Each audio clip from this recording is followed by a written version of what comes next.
Hello and welcome to this new episode of बात students की। आज इस वीडियो में हम सार्थक स्कॉलरशिप को बहुत डिटेल में समझेंगे। मैं आपको पूरा ब्रेक डाउन करके बताने वाला हूँ सार्थक स्कॉलरशिप में आपको कैसे अप्लाई करना है, किसको मिलता है, कितना मिल सकता है, कैसे स्क्रूटिनाइजेशन कैसे होता है, कैसे आप एलिजिबल हो सकते हैं या फिर कैसे आपका एप्लीकेशन कैंसिल हो सकता है। ये सब कुछ मैं इस वीडियो में कवर करने वाला हूँ। तो फर्स्ट थिंग फर्स्ट, सार्थक स्कॉलरशिप जो स्कीम है वो एक ऐसा फाइनेंशियल स्कीम है, वो उन लोगों के लिए है जो इकोनॉमिकली बैकग्राउंड से बिलोंग करते हैं या वहां से आते हैं। ईडब्ल्यूएस जो कैटेगरी है वो उन लोगों को ही मिलता है और ये सिर्फ रेगुलर स्टूडेंट्स के लिए ही एप्लीकेबल है, ये एनआरआई स्टूडेंट्स के लिए एप्लीकेबल नहीं है। तो ये तो हो गई पहली बात।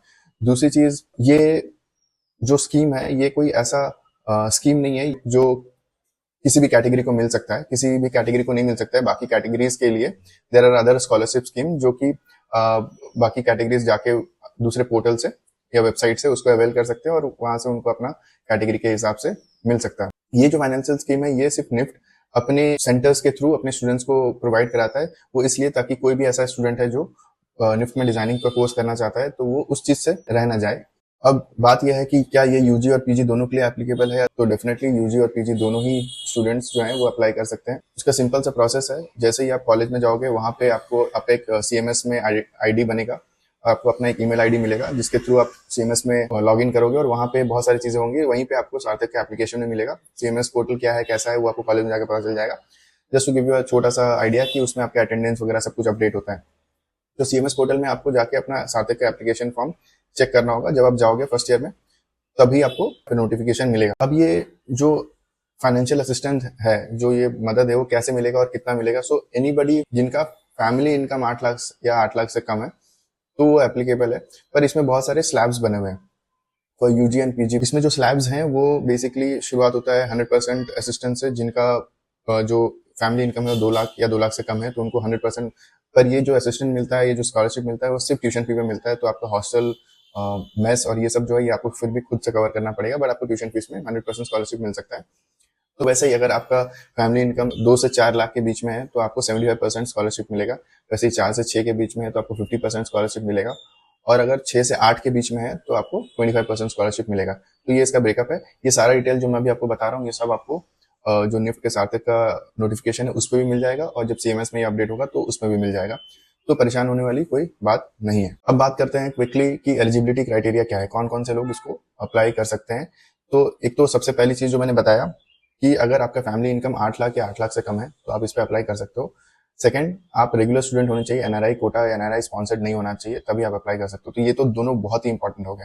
इसके अलावा अगर आपने सीएमएस में अप्लाई किया है फर्स्ट ईयर के लिए तो अगर आपको ये scholarship second third fourth year for UG and second year for PG अगर चाहिए तो आपको हर साल इंडिपेंडेंटली आपको अप्लाई करना पड़ेगा। ऐसा नहीं है कि आपने फर्स्ट ईयर में अप्लाई किया तो ये ऑल द 4 इयर्स अप्लीकेबल रहेगा। Every year you have to apply. और उसके लिए आपको 2-3 चीजें ध्यान रखने की जरूरत है। आपका मिनिमम सीजीपीए एसजीपीए जो 6 पॉइंट से कम नहीं होना चाहिए। So that is one of the criteria. किसी भी सब्जेक्ट में, चाहे वो कोर सब्जेक्ट हो या इलेक्टिव सब्जेक्ट हो, किसी में भी कैरी फॉरवर्ड नहीं लगना चाहिए। किसी भी सब्जेक्ट में आप किसी भी सेमेस्टर में फेल नहीं होने चाहिए। ये बहुत ही इंपॉर्टेंट क्राइटेरिया है। अगर आप इनमें से किसी भी चीज को फुलफिल नहीं कर रहे हो तो आपका हो सकता है नेक्स्ट ईयर, सेकंड ईयर या थर्ड ईयर कभी भी ये रिजेक्ट हो जाए। तो अगर आपको ये स्कॉलरशिप 4 साल आपको चाहिए तो पहली बात तो आपको हर साल अप्लाई करना है। दूसरी चीज, आपको ये सारी चीजें मेंटेन करनी है। उसके अलावा अगर आपका कोई भी ऐसा फाइनेंशियल ड्यू है, जैसे फॉर एग्जांपल हॉस्टल का फीस है या मेस का फीस, अगर आपने अगर वो पे नहीं किया है, आपका वो ड्यू अभी भी बचा हुआ है, तो फिर आपको हो सकता है कि एप्लीकेशन आपका कैंसिल हो जाए। तो ये सारी चीजें आपको ध्यान रखने की जरूरत है। नाउ मूविंग ऑन टू कि क्या क्या पेपर्स या डॉक्यूमेंट्स रिक्वायर्ड है। सबसे इंपॉर्टेंट चीज जो चाहिए होगा वो होगा आपका फैमिली का इनकम सर्टिफिकेट। फैमिली का इनकम सर्टिफिकेट आपको इसके बारे में डिटेल्स अगेन नोटिफिकेशन में मिल जाएगा या तो सीएमएस में आपको मिल जाएगा, क्योंकि उस बारे में अभी बात करेंगे तो वीडियो बहुत लंबा हो जाएगा, तो I am cutting it short. तो family income is very important, जिसमें फैमिली का में जितने भी मेंबर्स है सबका income, expenditure, ITR return for 3 years, bank statement 12 month का, कैंडिडेट का जो स्टूडेंट है उसका ट्रांसफर सर्टिफिकेट, एक परमानेंट रेसिडेंशियल एड्रेस प्रूफ। तो ये सारे डॉक्यूमेंट आपको दिखाना होगा इन योर एप्लीकेशन। जब आप एप्लीकेशन फिल कर रहे होगे तो ये सब आपको अपलोड भी करना पड़ेगा, प्लस आपको ये हार्ड कॉपी भी रखना पड़ेगा जिसको आपको सबमिट करना होगा कॉलेज में when they ask you to submit. अब इसके बाद आते हैं कि इसको भरना कैसे है। तो जैसे मैंने बताया कि आपका सीएमएस अकाउंट आपको मिल जाएगा, तो वहां पे ही आपको एप्लीकेशन फॉर्म फिल करना है, जिसमें से कुछ कुछ चीजें प्री फिल्ड होंगे, बाकी चीजें आपको फिल करना होगा। एंड ये सारे डॉक्यूमेंट जो मैंने अभी बताया, ये सारे डॉक्यूमेंट आपको अपलोड करना पड़ेगा which should be completely correct और उसमें कोई भी गलती नहीं होना चाहिए। इसके बाद आप उसको सबमिट कर सकते हो। Now how the CMS team, जो भी कॉलेज की टीम है, जो इसको स्क्रूटिनाइज और अप्रूव कैसे करेगी, तो स्क्रूटिनाइज करने के लिए 2 लेवल पे होता है। तो जैसे आपने अपलोड कर दिया सारा डॉक्यूमेंट, अपने अपना एप्लीकेशन सबमिट कर दिया, so there will be a 3 member team initially. वो आपका पहले एप्लीकेशन चेक करेगी, उसमें जो भी आपने डॉक्यूमेंट सबमिट किया है, अपलोड किया है, उसके साथ आपका जो हार्ड कॉपी है उसको मैच किया जाएगा और सब कुछ चेक होने के बाद उसको फिर आपको बताया जाएगा, जो कि आपको CMS में इंटीमेशन आएगा। तो ये होगा फर्स्ट लेवल ऑफ चेक। और while this first level of check is happening, उसमें अगर कोई भी इरेगुलरिटी मिली या कोई इनकम्प्लीशन मिला, कोई डॉक्यूमेंट करेक्ट नहीं है, अगर ऐसा कुछ होता है तो आपको इंटीमेट किया जाएगा थ्रू CMS ओनली, जहां पे आपको 10 दिन का समय मिलेगा to correct all the document, और if there is anything missing तो वो आपको करना पड़ेगा। उस 10 दिन के बाद then there will be a 5 member scrutiny team, 5 member वाली टीम होगी जो फिर आपका फाइनल चेक करेंगी, और वो टीम होगी जो डिसाइड करेगी कि आपको ये सार्थक स्कॉलरशिप मिलेगा या नहीं मिलेगा। और एक बार उस टीम ने फाइनल डिसाइड कर लिया कि किस स्टूडेंट को मिलना है, किस स्टूडेंट को नहीं मिलना है, then that decision is final, it will not change.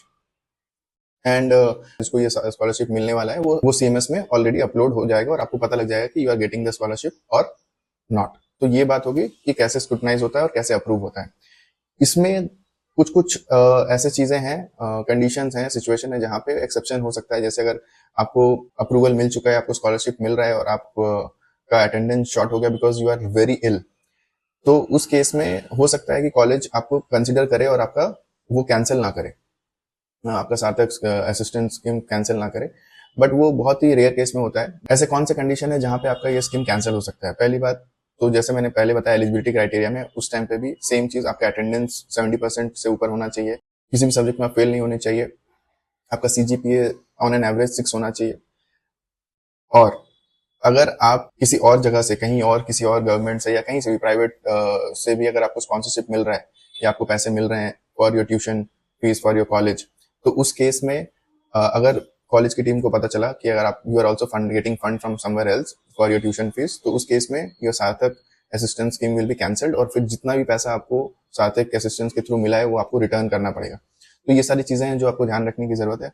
Otherwise I think I have covered everything कि स्कीम है क्या, कैसे कैसे परसेंटेज में आपको पैसे मिल सकते हैं, कौन कौन एलिजिबल है, कैसे स्क्रूटनाइजेशन होता है, कैसे अप्रूवल होता है। I hope you have understood this process. और अगर किसी को कोई डाउट है तो कमेंट करो, I will be more than happy to give you your answer.